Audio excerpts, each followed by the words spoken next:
Hi mga friend. Ito, luluto tayo ng ulam natin. Ayan o. Inano ko lang yan, pinakuluan ko sa suka na may bawang, pamintang durog. Ayan.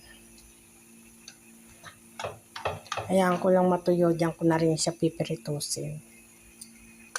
Ito naman yung sa amo ko. Gawa ko ng shawarma. Mga friend, shawarma. Lalagyan siya ng patatas. Yan. Bigyan siya ng patatas, mga friend.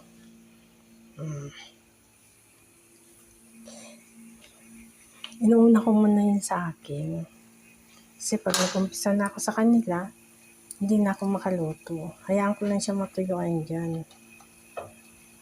Mga friend.